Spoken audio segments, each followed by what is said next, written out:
Pemirsa, apa yang biasanya Anda lakukan jika Anda mendapatkan bonus dari pekerjaan? Apakah Anda menghabiskannya begitu saja ataupun menyisihkannya sebagian untuk investasi? Bersama saya Chandra Dewi, Anda menyaksikan Cerdas 5 Menit. Dan di studio Metro Manulife saat ini saya telah ditemani oleh Bapak Muhammad Irsan, Head of Training and Development dari Manulife Indonesia. Selamat pagi Pak Irsan. Pagi Chandra. Pak Irsan, bicara mengenai bonus ini merupakan kejutan yang sangat menyenangkan pastinya bagi karyawan ya Pak ya. Nah, kiranya bagaimana mengelola bonus ini supaya tidak hanya sebagai uang kaget atau uang panas ini Pak? Ya, ini waktu-waktunya ya karyawan happy dengan akan dibayarkannya bonus. Tapi kadang ada juga cerita dari karyawan bahwa bonus masuk tapi nggak sampai seminggu udah nggak tahu kemana bonus. Jadi memang kita mesti bisa mengelola bonus yang masuk sehingga jangan dihamburkan dan habis nggak ada bekasnya jadinya. Tapi kan bonus memang bisa jadi alat untuk kaya begitu Pak kan. Nah, bagaimana, apa yang perlu dilakukan oleh pemirsa supaya jika kita dapat bonus kita bisa tambah kaya? Bisa saja bonus itu membuat kita semakin kaya, tapi ada juga orang yang melihat bahwa bonus ini semuanya untuk penghargaan buat diri saya. Jadi saya makin gaya misalnya beli berbagai macam elektronik, pakaian dan sebagainya, tapi nggak ada yang diinvestasikan. Kalau bonus itu diinvestasikan, kita bisa gunakan instrumen ini untuk membuat kita makin kaya ke depannya. Paling tidak ada persiapan untuk uang di masa yang akan datang. Nah, ini yang perlu dikelola oleh semua orang yang menerima bonus sehingga tidak hilang begitu saja. Jadi idealnya nih Pak Irsan, hitung-hitungannya bagaimana, untuk keperluan apa saja bonus itu sebaiknya kita pergunakan?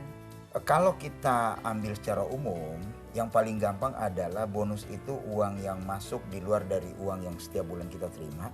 Paling gampang adalah kalau kita punya hutang-hutang konsumtif, misalnya kartu kredit ataupun cicilan barang-barang elektronik, ataupun cicilan lain-lain, sebaiknya itu dilunasi dulu sehingga tidak menjadi beban bulanan setiap bulannya nanti. Kemudian kalau masih ada sisanya kita bisa masukkan ke dana darurat. Ingat, kalau dana darurat ini dana yang kita nggak boleh ganggu karena sewaktu-waktu terjadi sesuatu, misalnya masuk rumah sakit, keluarga ada yang kemalangan dan sebagainya, ini kita bisa gunakan.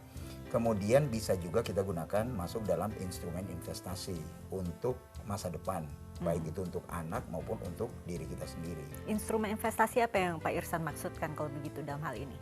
Bisa bermacam-macam, bisa reksadana, bisa juga produk asuransi yang mengandung investasi, misalnya unit link. Tapi seperti yang Chandra bilang tadi, ini juga tidak menutup kemungkinan kalau kita mau gunakan. Misalnya kita gunakan sebagian dari bonus tersebut untuk kita nikmati, kita traveling, atau kita ajak keluarga makan dan sebagainya, itu juga bisa dilakukan. Satu hal lagi yang jangan sampai dilupakan oleh orang-orang yang menerima bonus, sebetulnya ini saat untuk kita berbagi. Misalnya untuk orang Islam, zakat dan sebagainya, sedekah. Nah, ini waktu-waktu di mana kita bisa berbagi karena uang ini merupakan uang yang masuk bukan setiap bulannya. Ya, tadi istilah Chandra adalah uang kaget ya, yang masuk misalnya setahun sekali. Nah, ini bisa kita gunakan juga untuk berbagi dengan sesama.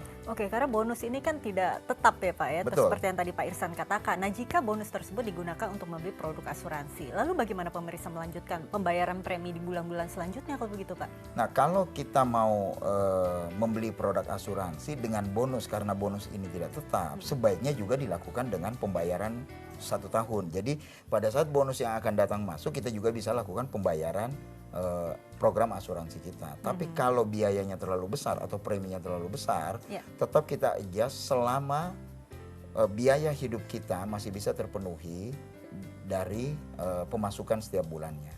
Oke, barangkali sebagai penutup Pak Irsan, ada saran supaya bonus ini tidak hanya jadi kenangan kita, tapi bisa terus kita rasakan manfaatnya. Yang paling penting yang pertama adalah lunasi utang-utang yang konsumtif, karena itu akan mengurangi beban bulan kita pastinya. Kemudian kalau memang mau jadi reward buat diri kita sendiri, ya kita bisa gunakan juga sebagian, tapi jangan semuanya. Terima bonus dalam jumlah besar kemudian semuanya dihambur-hamburkan untuk dinikmati. Itu juga hal yang tidak wise dalam kita mengelola. Dan pastikan ada investasi yang kita lakukan dari bonus tadi, supaya kedepannya dana ini ataupun diri kita juga tetap bisa jadi andalan di masa yang akan datang. Baiklah, terima kasih Pak Irsan atas waktu dan informasinya ya Pak ya. Dan pemirsa, demikianlah Cerdas 5 Menit, Cerdas Finansial untuk episode kali ini. Saya Chandra Dewi, terima kasih, sampai jumpa. Dipersembahkan oleh